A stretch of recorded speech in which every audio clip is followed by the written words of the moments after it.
Deus quis assim. Foi da vontade de Deus. Existe uma diferença entre guiar, que a irmã lá no fundo falou, e controlar. Deus, ele é como se fosse o copiloto. Ele fala, vira para cá. O Espírito Santo, ele trabalha em nossos corações, falando, não faz isso, vira. Mas ele não pega a nossa mão e fala, vai para cá, vem para cá. Porque se ele fizesse isso, a responsabilidade era dele. Mas a responsabilidade é nossa. Lá no Éden, Deus deu isso para nós, uma coisinha chamada autorresponsabilidade, ou em outras palavras, livre-arbítrio. Ou seja, se a minha vida espiritual não está boa, a responsabilidade é de quem? Se o meu casamento não está bom, a responsabilidade é de quem? Do cônjuge. Né? Tem um monte de gente que pensa assim, é ele, se ele mudasse, ia ser bem melhor minha vida. Mas ele não muda, é isso e aquilo. Se os meus filhos não estão vivendo como eu gostaria, a responsabilidade é de quem, pais? Quando eu faço isso, eu assumo a responsabilidade da minha vida e eu entendo que eu preciso de Deus, porque sem Ele nada podemos fazer. Mas eu preciso ter essa consciência que a minha vida não está tão boa assim, e a culpa não é de Deus e nem do diabo. A culpa é minha por estar sendo irresponsável com a minha vida. Eu queria fazer um exemplo aqui rapidinho com os irmãos. Coloca a mão para frente assim, igreja, assim, ó. Isso. Agora treme um pouquinho a mão assim, ó, só para vocês entenderem essa questão da responsabilidade. Aí vem vindo com a mão assim, ó, que nem eu estou fazendo. Coloca o corpo um pouquinho para frente. Todo mundo, aí de fundo também, um pouquinho para frente. Rela aqui na barriga. Isso. Dá uma fofada. Com a mesma mão. Pega aqui, ó. Vai ter umas coisinhas para pegar. Quem não tiver, glória a Deus. Mas vai ter, pega, segura, pega assim, ó, aqui, ó, tá vendo aqui? Pega aqui, assim, ó. Pega, pode pegar. De quem que é a responsabilidade por essa barriga?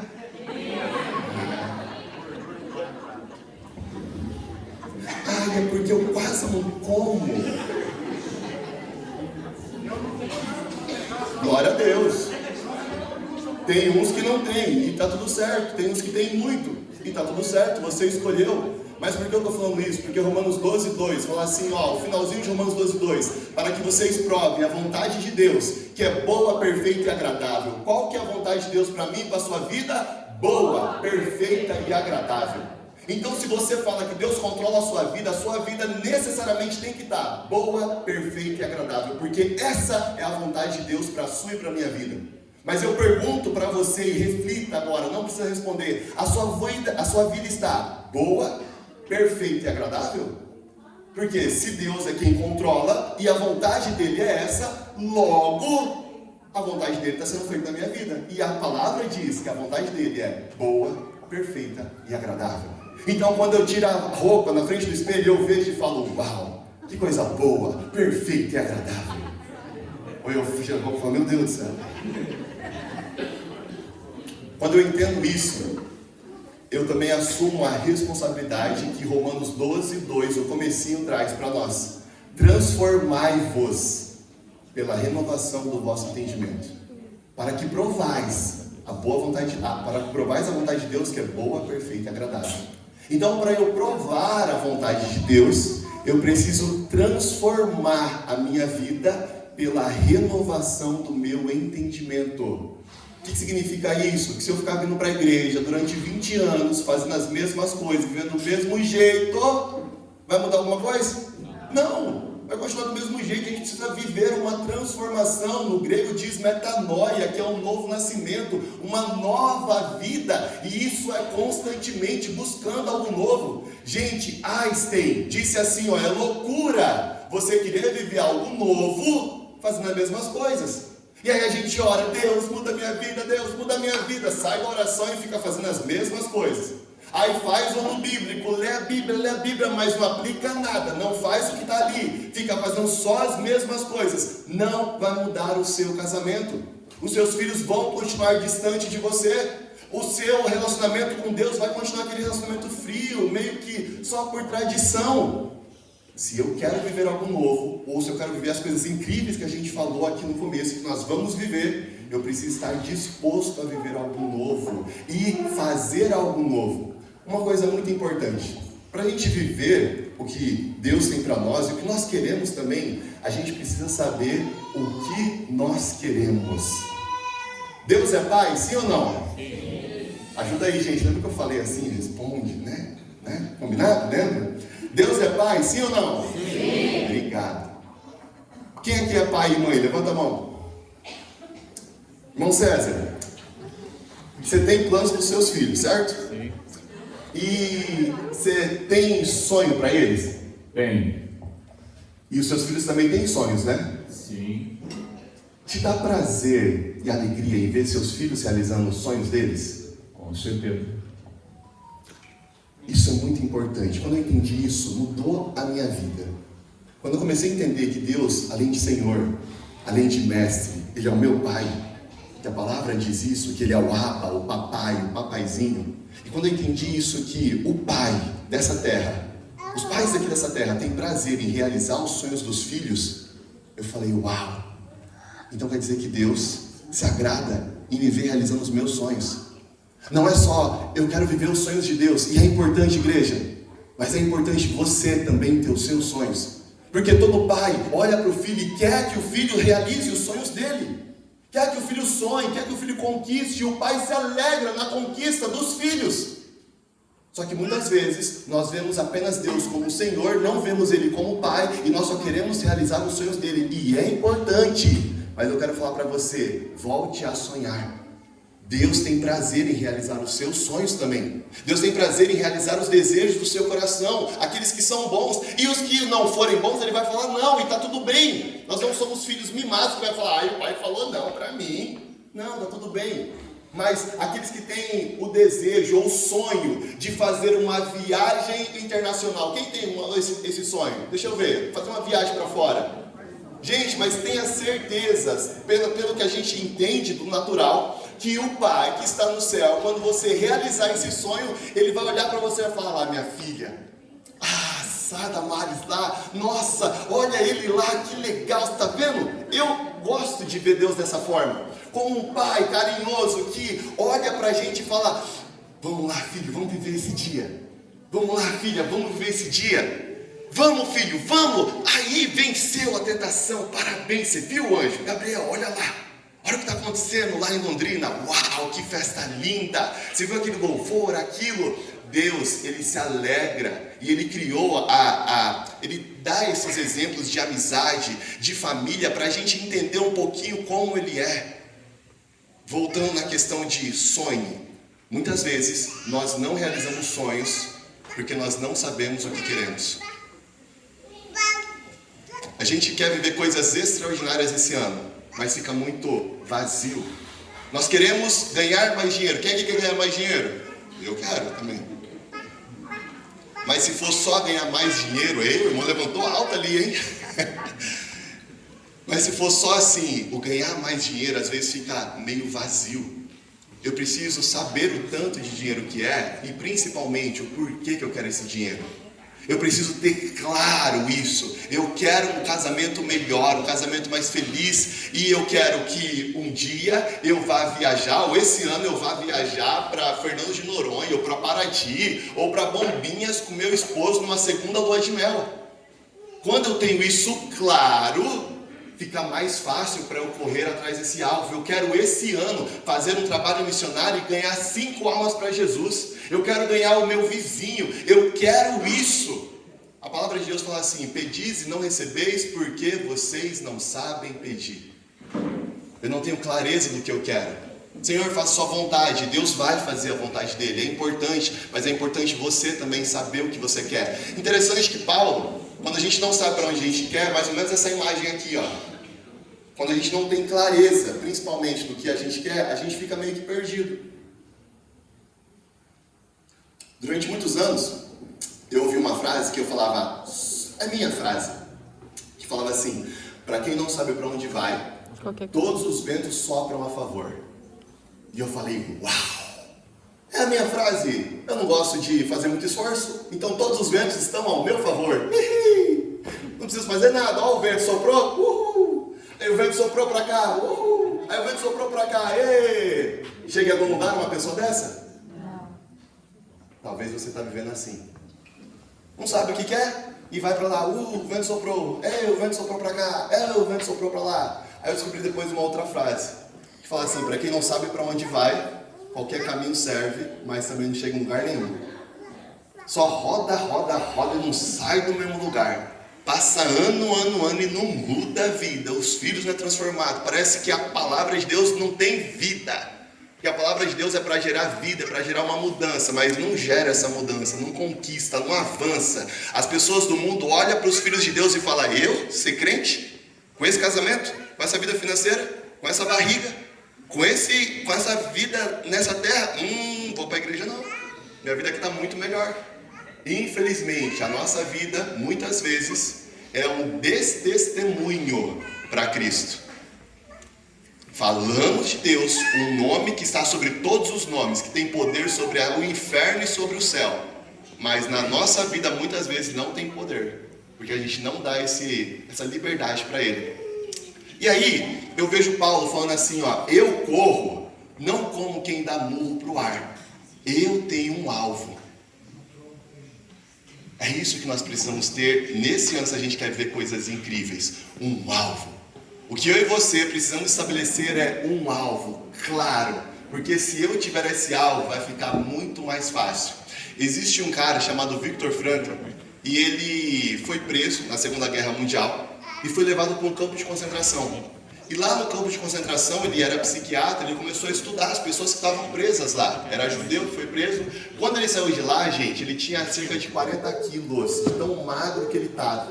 Mas estudando a mente das pessoas lá dentro, depois que ele saiu, graças a Deus ele conseguiu sair, ele escreveu um livro chamado Em Busca de um Sentido. E ele fala uma frase nesse livro que eu achei maravilhosa, que fala assim, quem tem um porquê forte, enfrenta todos os comos. Quem tem um porquê forte, enfrenta todos os comos. E eu pergunto para você, por que você vem para a igreja? Por que você quer o seu casamento restaurado ou num nível diferente?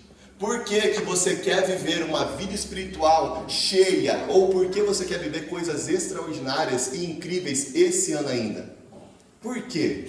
Porque se você tiver esse porquê claro e forte dentro de você, você enfrenta a preguiça, você enfrenta o cansaço, você enfrenta o celular, você enfrenta todas as adversidades quando você tem clareza do porquê que eu estou fazendo isso. Mas infelizmente muitas vezes eu vinha para a igreja só por uma rotina, lia a Bíblia só por uma rotina, fazia as coisas ali só por uma rotina, não tinha um porquê claro de conectar com Deus, de viver uma vida com Ele, de ter essa intimidade com Ele, ou de servir Ele, ou de sonhar junto com Ele.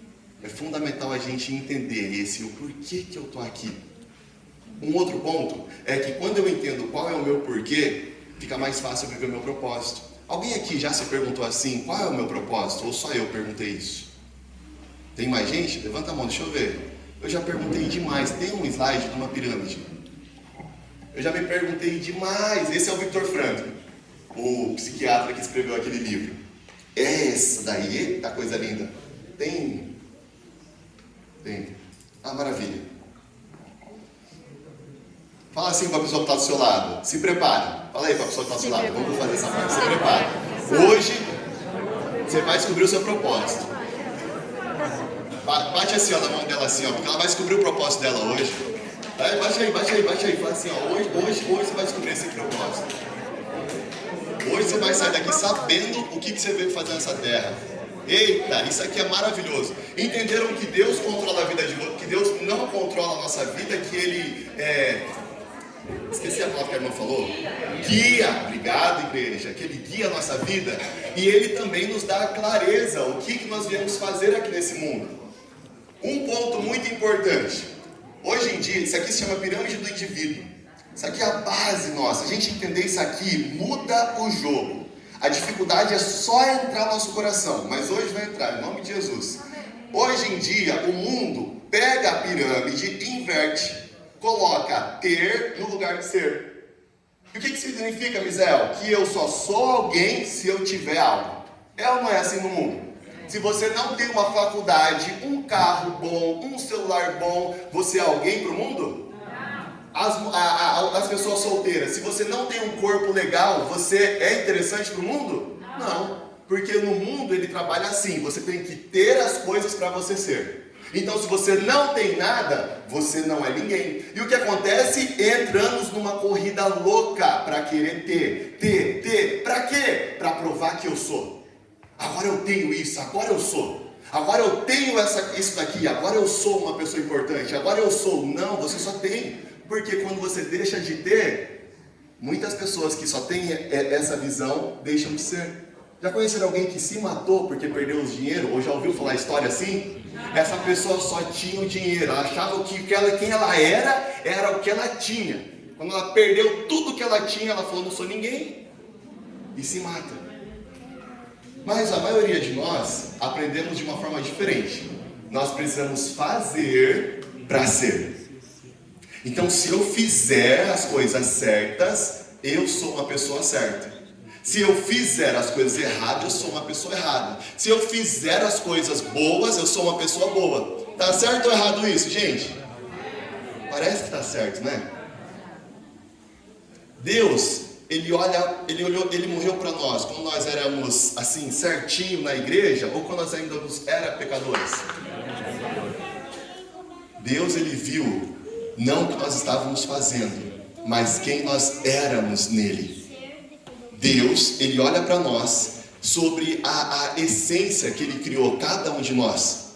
E aí Ele olha para nós, mesmo em pecado, e Ele vê a veste de Cristo, a santidade de Cristo, e Ele consegue ver a pureza que nós temos em essência. Por isso que muitas vezes a gente tem dificuldade de entender a justificação pela fé, que é, eu sou salvo, e por eu ser salvo, eu faço as coisas. Eu não faço para ser bom, eu sou bom e por isso eu faço. Porque se eu fico com esse pensamento, eu faço e eu sou, quando eu faço uma coisa errada, eu também me condeno tanto. E todo mundo aqui erra, todo mundo aqui cai. Ah, Misael, mas então eu posso ficar errando? Não, mas você tem que entender que esse erro não identifica quem você é. Esse erro, principalmente, corrigindo o que eu falei, esse erro não define quem você é. Esse erro não determina quem você é. Deixa eu fazer uma pergunta que vocês vão fazer para os adolescentes. Quem que está certo? Você ou Deus? Responde, igreja. Quem está certo? Você ou Deus? Quem que está certo? Os seus pais ou Deus? Quem que está certo? Os amigos da escola ou Deus? E a última pergunta, quem que está certo? Os seus pensamentos ou Deus? E por que muitas vezes, por a gente fazer coisas erradas, a gente fica falando, eu sou isso, eu sou aquilo, eu não presto, e fica só trazendo pensamentos errados para nós. Quando Deus olha para mim e para você e fala, meu filho amado. Aí Mateus fala assim, você é luz do mundo, vós sois luz do mundo, vós sois sal da terra. Entende que ele já traz com uma certeza de que nós somos? Com uma certeza de que nós somos seus filhos, aqueles que aceitaram a Jesus? A certeza de que nós somos escolhidos por Ele? Ele tem essa certeza de quem nós somos, mas muitas vezes eu não sei quem eu sou. E eu aprendi que a minha identidade está naquilo que eu faço, ou naquilo que eu tenho. E por isso eu vivo tão perdido nesse mundo. Só para explicar de uma outra forma, quem aqui é honesto? Levanta a mão, uma forma mais didática. Levanta a mão, quem é honesto? Alan, vem cá. É honesto mesmo, né, Alan? Não, tô brincando. Eu vou fazer uma pergunta pro Alan, que já aconteceu com a maioria dos irmãos. Alan, você já recebeu o troco errado alguma vez? Sim. Já receberam também, né, irmãos? Alguns aqui? Também já. E o Alan, você é honesto, né?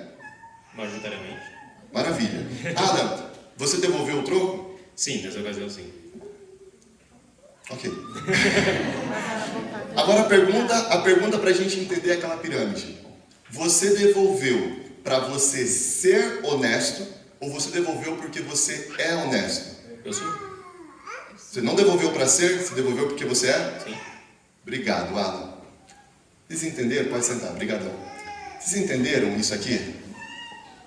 Ele devolveu porque ele é, não porque vai ser. Por que você obedece a Deus? Você é obediente. Para ser salvo ou porque você é? Entendeu? Por que você é uma pessoa feliz porque você faz as coisas para ser feliz? Ou porque você é feliz? Por que você é uma pessoa grata? Porque está acontecendo um monte de coisa grata na sua vida? Ou porque você é grato? Quem aqui é próspero? Levanta a mão.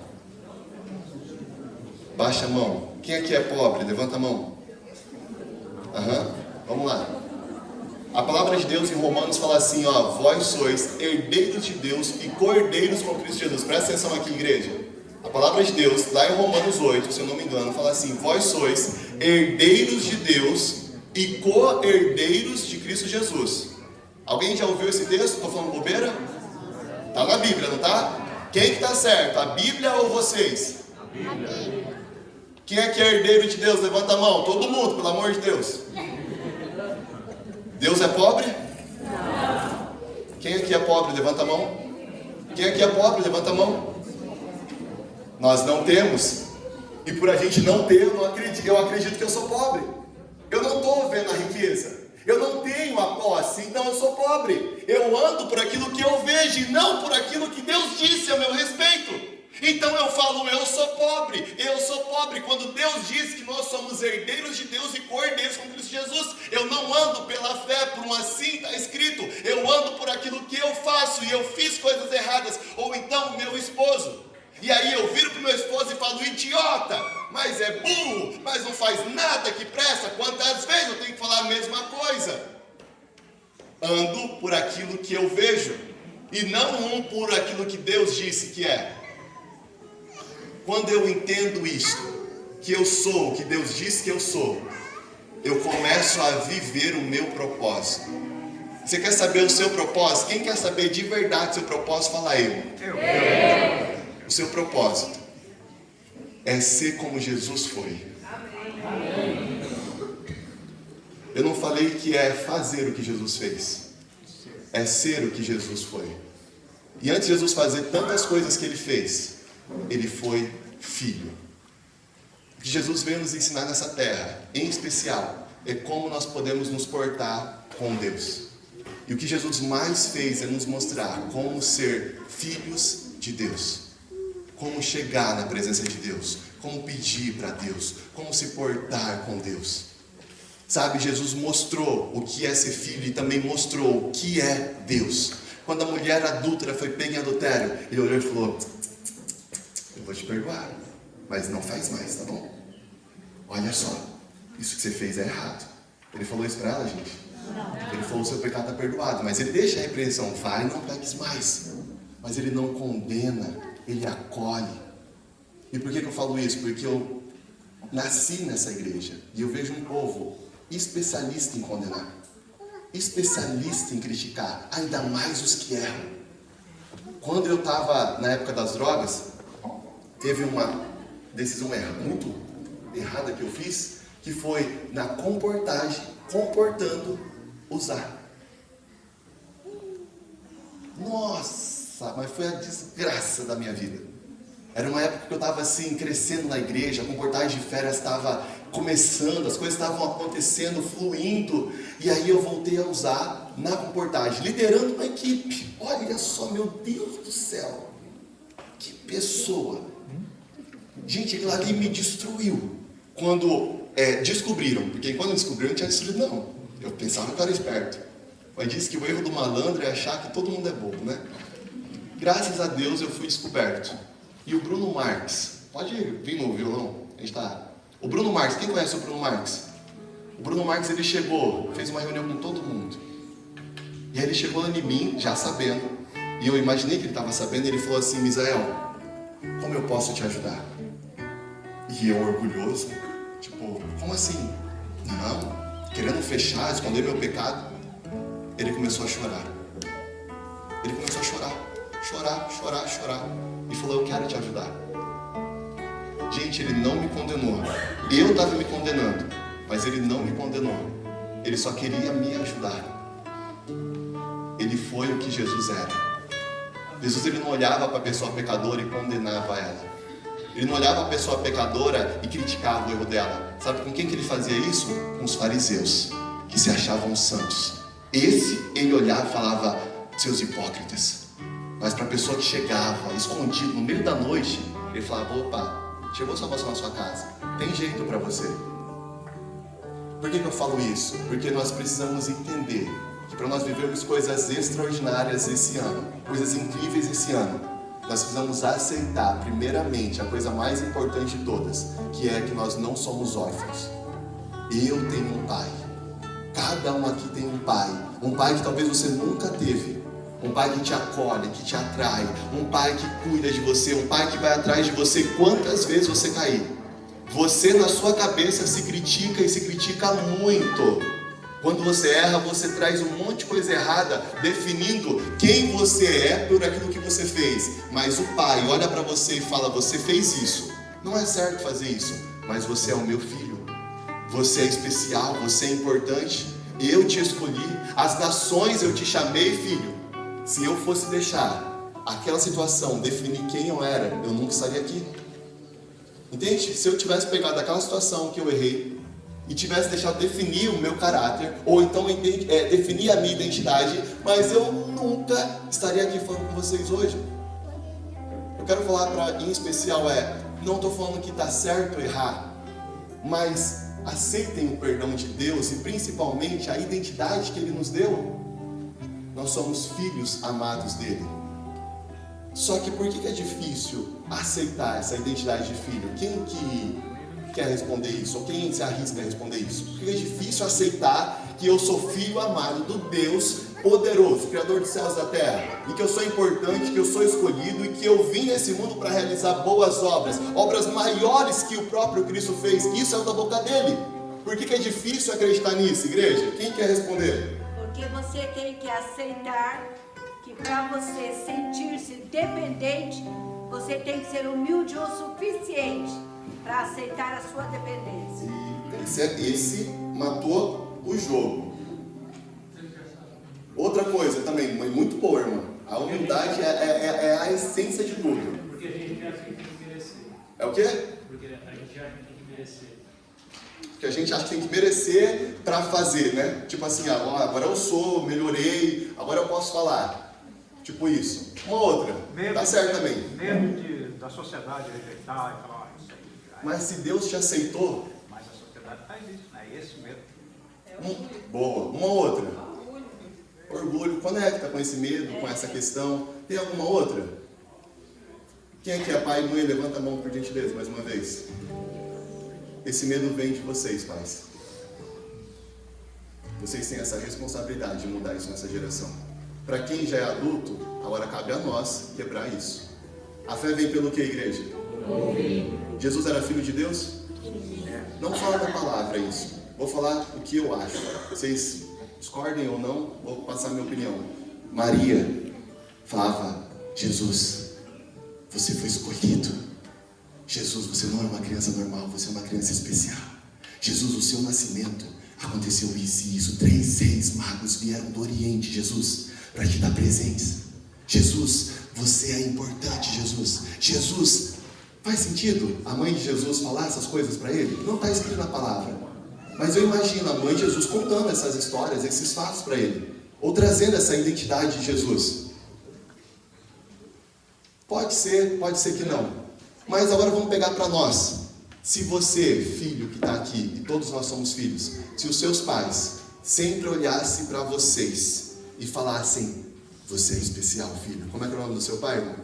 Meu pai é Valentim. Valentim? Se sempre o pai do Valentim olhasse para ele e falasse: Valentim, você é muito importante. Perdão. Como é que é o seu nome? Atair. Se o seu pai, o Valentim, olhasse para você e falasse: Atair, você é importante, filho. Não pelo que você faz, mas porque você é o meu filho. Filho, você é especial para o pai. Quando você nasceu, filho, o pai pegou você no colo e ficou tão feliz, mas tão feliz em ter pegado você no colo. A alegria que você trouxe para essa casa sem fazer nada, filho, porque você é um presente de Deus para essa casa. E se ele fosse trazendo essas palavras para você, Atair, e também os seus pais fossem trazendo essas palavras para você, só um minutinho, e fosse trazendo essas palavras: você é corajoso, você é capaz, você é especial, você é importante.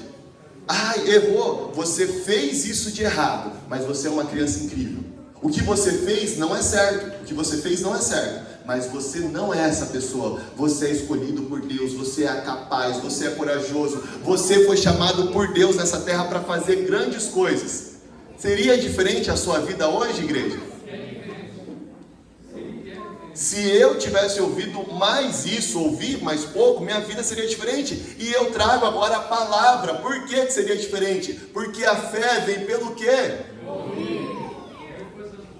Mas a maioria de nós, irmão, ouviu assim, ó. Deixou o copo cair. Oh, estabanado! Não faz nada que presta. Não mexe aí que você vai quebrar. Aí, falei. Alguém ouviu isso? Não, só atrapalha. Não, fica ali no cantinho. Aí a criança cresce, falando, não, eu vou fazer obras maiores que a de Jesus fez. E quem disse isso é o próprio Cristo. Falou, vocês vão fazer obras maiores que eu. Aí a gente cresceu e a gente olha e fala, mas nunca. Nossa, Paulo, que homem incrível. Os discípulos, uau. Quando o testemunho diz que a última geração vai fazer as obras que essas pessoas extraordinárias fizeram, parecer pequena, não para nos gloriar, mas porque Deus vai fazer um movimento tal como nunca houve. Mas como Deus vai fazer? Se nós olhamos e falamos, eu não, Deus. Eu nem acredito. Eu não. A mãe então me condena. O meu irmão me arrebenta. O meu tio fala que eu sou pior, não sei o quê. E na escola, quando chega na escola? E aí, para finalizar esse pensamento, e os seus próprios pensamentos? E Deus fala a seu respeito boas palavras. Fala, irmã. Na dinâmica, ele falando sobre a mãe, os pais, né? Irmãos, o poder da palavra de uma mãe exerce uma influência muito grande em relação aos seus filhos. Eu tenho um filho, o nome dele é Jefferson.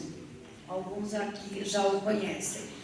E quando o Jefferson era pequeno, ele sempre ouvia a mãe falando, meu filho, eu quero que você se forme em medicina, porque eu trabalhei na saúde e eu tinha um diretor de serviço da medicina que ele era um exemplo como profissional, ser humano.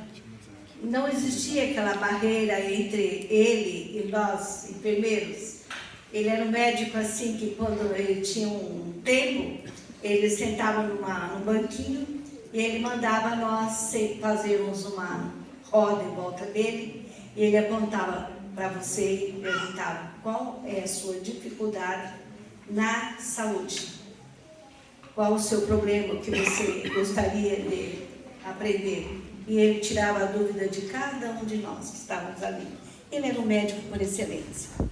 E um dia eu cheguei para ele e falei, doutor, se um dia eu tiver um filho, eu posso colocar o seu nome? E ele deu risada e falou, por quê?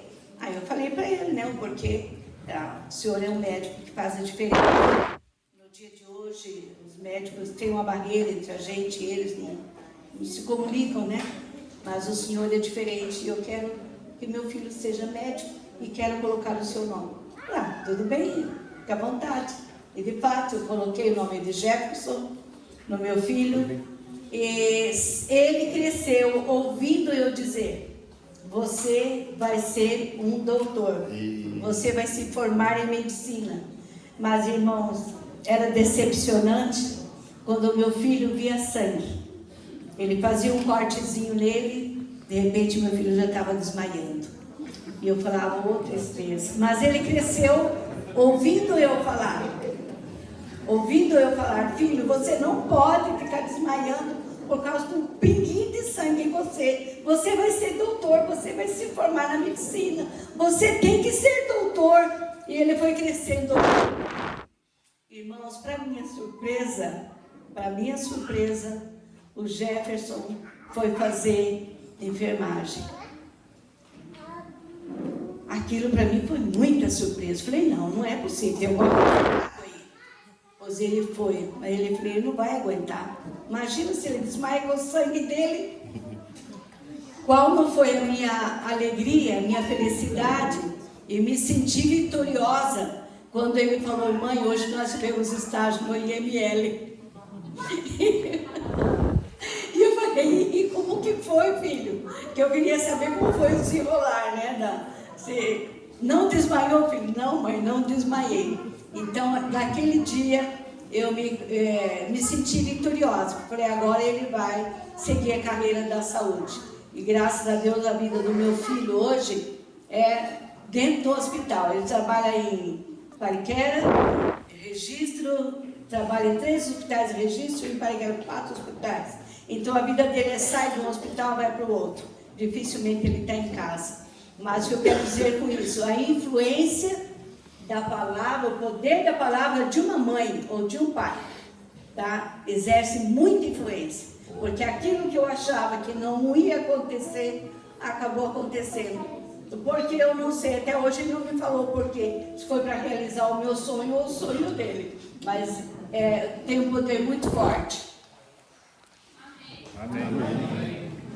A palavra fala em Provérbios, a vida e a morte está no poder da palavra. E quem usar vai comer do seu fruto. Se você fala boas palavras, vai colher. Lógico que sabe por quê, você contou a história. Sabe sim o porquê, porque você plantou. Agora uma pergunta, gente, quem aqui já mexeu com terra? Levanta a mão rapidinho para ver o pessoal. Eita, o pessoal do interior é bom, também mexi muito com terra. Meus pais mexeu também? Oxi, deixa eu ver os calos na mão. Se eu não plantar as coisas numa terra, vai nascer alguma coisa? Não. Pessoal da roça, me ajuda aí, vocês da roça. A terra aradinha, eu não planto nada, vai nascer algo ou não vai? Quem falou que não, nunca plantou nada. Não mora na roça. Vai ou não vai? Um monte de carrapicho, picão, pato, um monte de praga, tiririca. Oh, que negócio ruim. Aquela terra bonitinha. Ai, por que eu tô falando isso? Só um minutinho, Isaac. Por que eu tô falando isso? Porque talvez os pais que estão aqui, pode deixar, querido.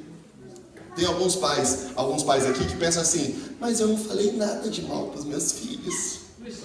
Glória a Deus, que bom. Mas você falou as boas palavras? Porque se você não falou, adivinha, nasceu coisas ruins também.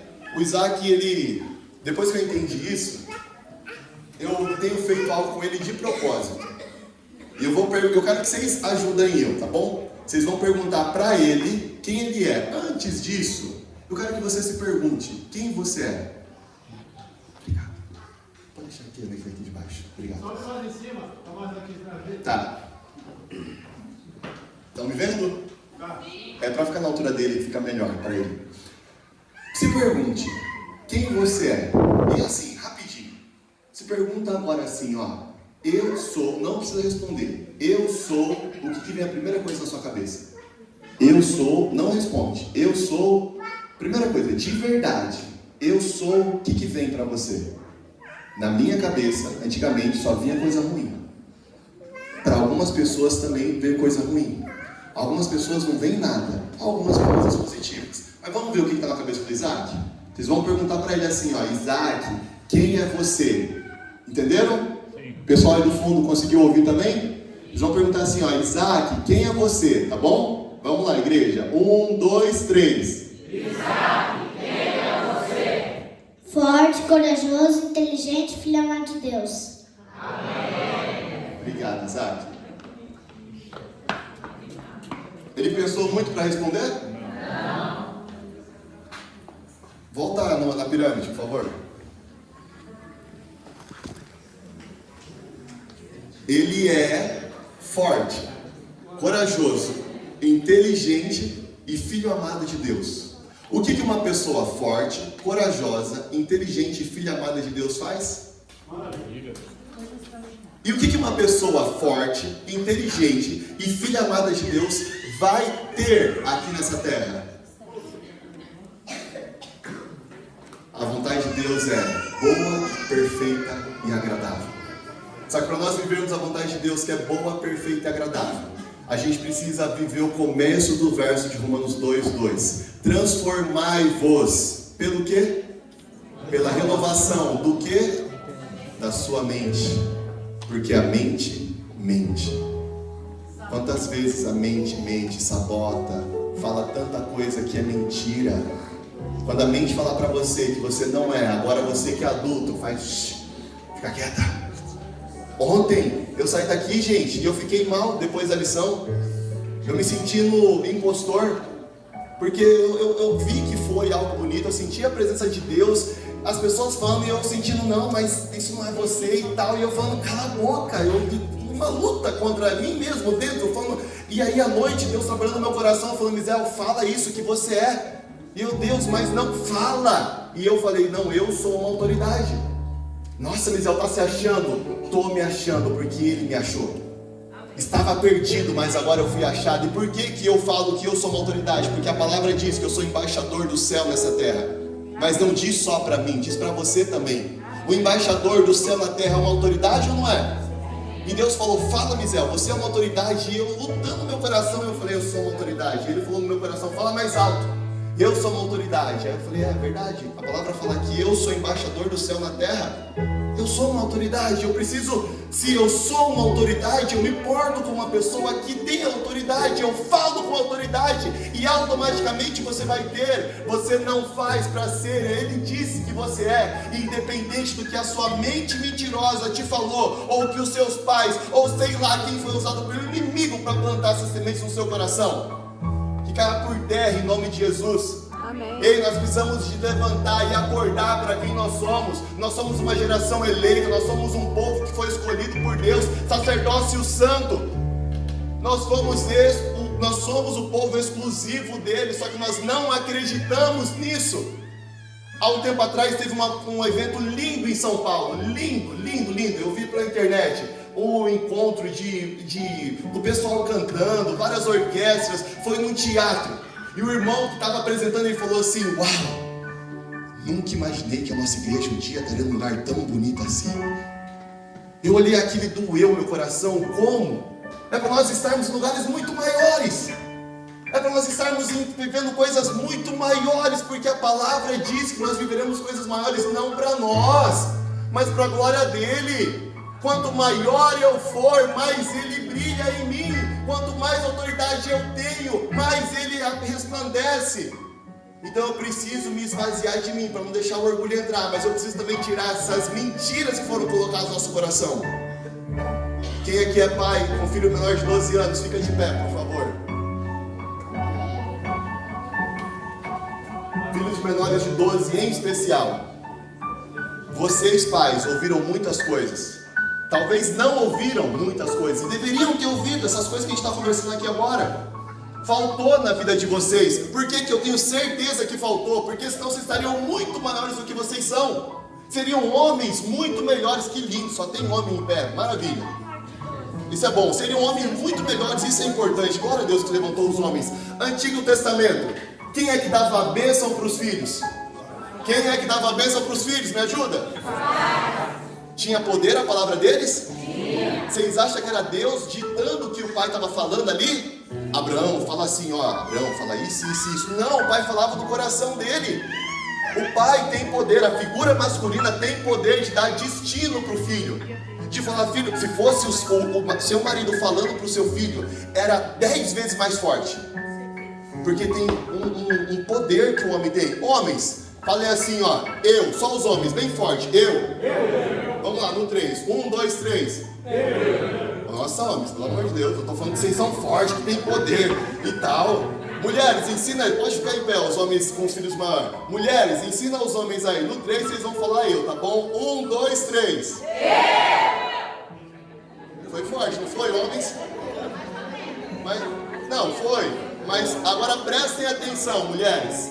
Prestem atenção. Homens, no 3 vocês vão falar eu. 1, 2, 3. Olha. Tem diferença ou não tem de poder? As mulheres de novo. 1, 2, 3. Ai, que fofinho. Homens, 1, 2, 3. O inferno estremece. Com a palavra de um homem, o inferno estremece. Com uma mãe, ele treme. Balança um pouquinho, mas de um homem, eita, faz a revolução. A verdadeira religião é ajudar os órfãos e as viúvas, porque falta homem.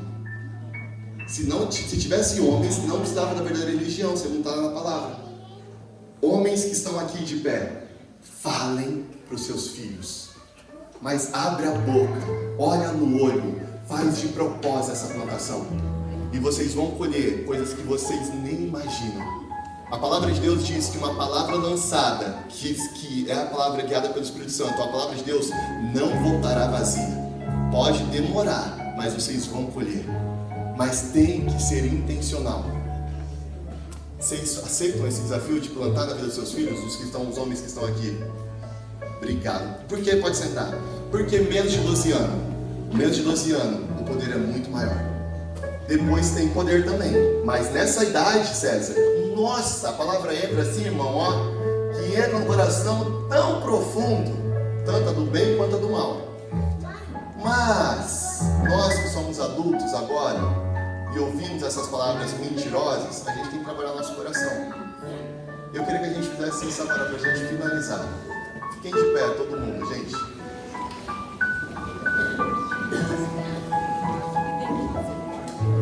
A palavra de Deus em Êxodo, capítulo 3, verso 14. Deus disse a Moisés: eu sou o que sou. E disse mais: assim dirás aos filhos de Israel: eu sou, me enviou a vós. Qual que é um dos nomes de Deus? Eu sou. Nunca mais, depois dessa pregação, você vai abrir a sua boca para falar eu sou qualquer coisa negativa. Se você fazer isso, você não é mais ignorante após esse dia. Você está blasfemando contra Deus. Se você fala eu sou e qualquer coisa negativa, você está falando que quem é? Não tá, eu que estou falando que o nome de Deus é eu sou? Ele se intitulou eu sou o que sou. Então quando você fala, ai, mas eu sou tão abençoado, próspero, feliz, alegre. Ah, mas eu fiz uma coisa errada. Mas eu sou o que Deus disse que eu sou. Amém? Repete assim comigo. Eu, em nome de Jesus, declaro e decreto que cada palavra lançada contra a minha vida,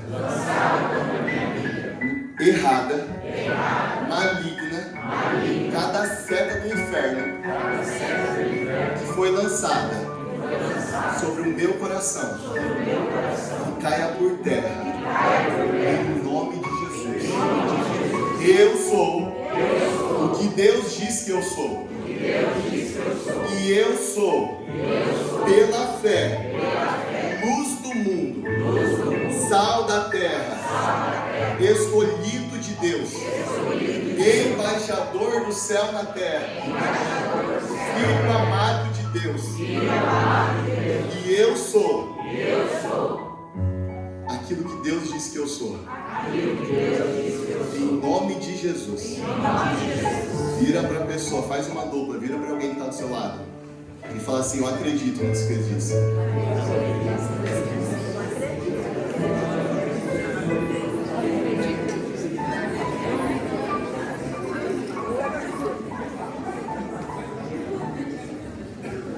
Pode sentar, igreja. Gente, quando vocês me chamavam para pregar, eu preciso que alguém me vai falando do tempo, tá? Queria pedir ontem para o Mário, senão me extrapola um pouquinho.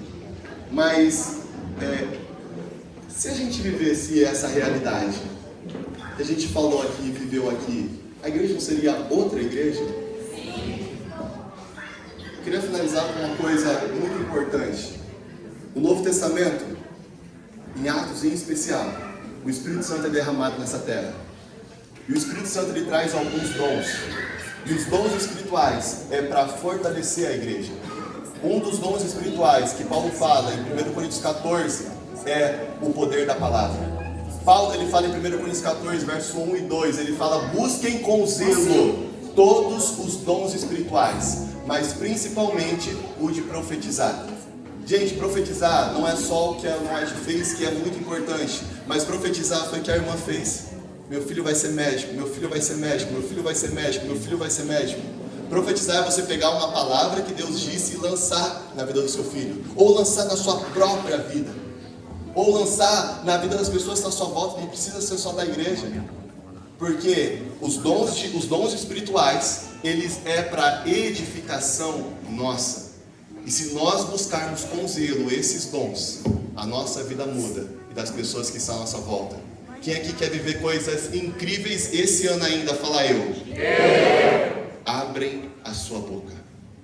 Sejam intencionais em abrir a sua boca e falar boas palavras. Seja intencional em falar boas palavras para você. Minha vida está ruim, pela fé. Fala da sua vida financeira, pela fé. Fala do seu casamento, pela fé. O casamento que ainda não existe, fala pela fé.